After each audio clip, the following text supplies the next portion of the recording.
Yo, what's good, YouTube? It's Mr.BuyTheDip back here with the video after a few days. I've just been trying to get my head around stuff and trying to research and trying to see what's really going on with the market right now and what has the trend been. Why is the S&P 500 down right now? Where was it the past week? Where was it the past month? Why are certain things happening today? And taking it in and learning that this could be opportunity, a big opportunity. So let's go to NVIDIA. One of the craziest things NVIDIA done that we all know is a 10-for-1 split. Okay, great. Now, when it comes down to the 10-for-1 split, there's different price ranges that varies. This was down, the lowest it went was 117, and I missed that opportunity to buy at 117, guys. I accidentally sold at 117 like an idiot. I don't know where it's at, but I think, I sold at 117 or 118. I made a bad play, a bad move. And I think, I sold at 117. That was the lowest it went, okay? And realizing that NVIDIA, since the split, when it went to 120, 125, 130. I would say 120 to 125 is a fair buy. If you got in around that range, you should not panic whenever this even drops, because we're going to see a lot of drops like this. The support line is probably like 130-ish. It went up to 140, right? 130. This is what it has to break. Let's consider this as a high as of right now. And just trying to buy and use this as an opportunity. Now, let's go back to some notes I have. The first thing is buying opportunity. Let's look at when I got into the market. It says 127.91, but that is wrong. I actually got in when it was about 121, 120, but what I did was I sold. I tried to sell like at a high point, I believe. I tried to like sell somewhere around here. And I don't know where it was, but I tried to like sell somewhere, and I tried to go back in with more money. I had like $103 in, I believe. Let's see. Okay, so I can't find it, but I had a purchase of $103, and it's just right here. I had this purchase of $103 at 119, you guys. When you get in that low, that is perfect. There is no reason I should have sold that up here, I believe. This made absolute no sense to me. I sold at 125.79 for I don't know why. I think I was trying to sell and I was gonna buy back but I bought back at I bought back in at 125.20. That is, I don't know what play I was going for here, but what I've learned from this is being patient. That's the one thing I realized, that I wasn't patient. I bought here, sold here. I'm just kind of, I don't know what I'm doing. I'm trying to day trade a company that just had a 10-for-1 split, and it's fluctuating, and I don't know any patterns. I don't know what's the support line. I don't know what's going to happen.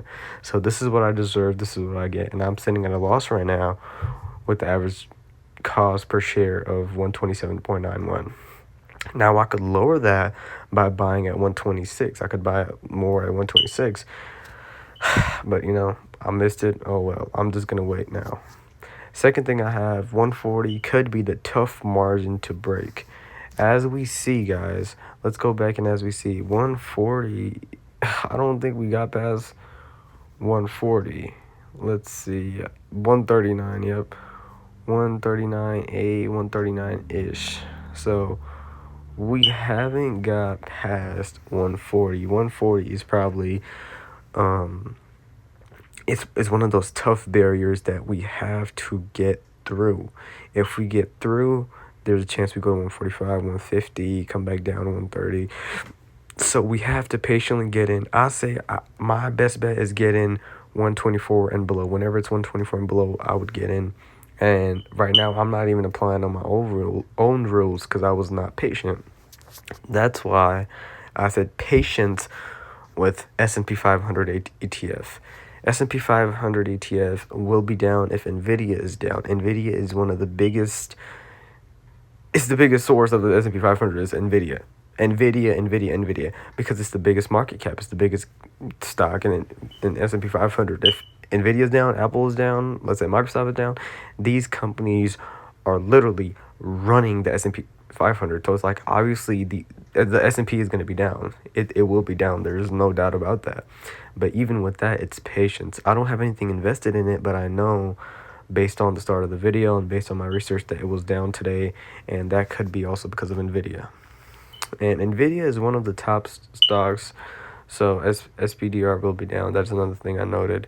And then buying based on the hype will get you hurt. It will hurt you, definitely.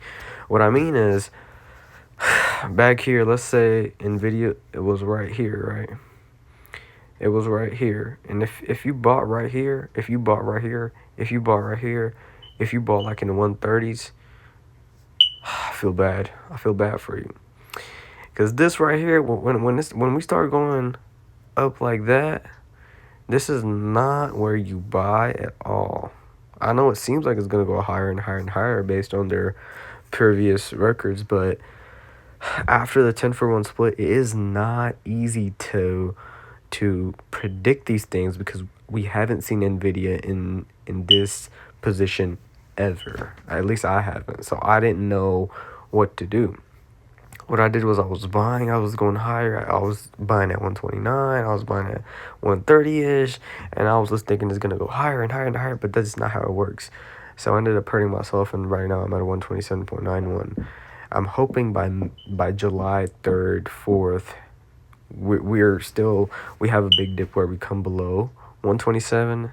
And I'll try to buy in more and lower the average cost per share. So just make sure we're being patient and not hopping on a trend based on what other people are saying. I did the same thing with GME, I would say, and that hurt me as well. But it's all about learning. You know, I'm not afraid to bring up my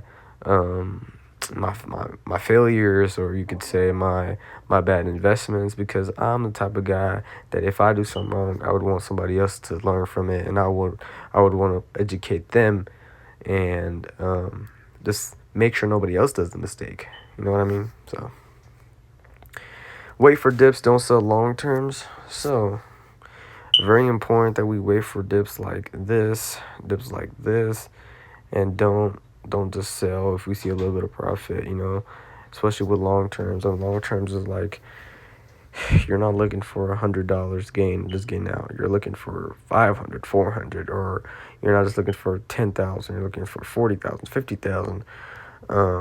So it's just important to be sure that you're looking at a price target to where you want to be with long-term investments, and setting a time frame according to me is very important.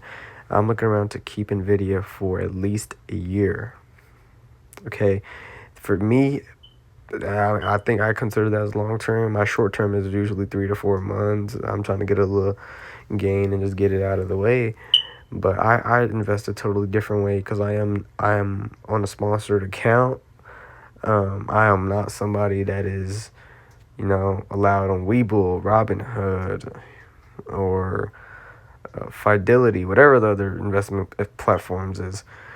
I unfortunately got to invest on a sponsored account with a limit, so I'm limited to a lot of things, but I'm just sharing my experience and showing some of the things I like to learn along the way. So this is today just key things to know about NVIDIA and key things to know about investing in general when we see a company as big as NVIDIA doing a split, and when they have trends like these that go down, and not to panic around here, but take this as an opportunity to get back in and buy more shares. If I believe today it dipped to like 125-ish, right? 125, I see it. 125, 124, that's amazing. If you put like 50 right here, if I would have put like 50 right here, this average cost per share would have went down, I believe. But I did buy today, but I could only buy $1 based on my um, sponsored account rules and stuff like that. So it's just a learning process. I'm super excited to see what NVIDIA does. Take this as an opportunity and don't make the mistakes I made. That is it for the video. Like and subscribe. Thank you.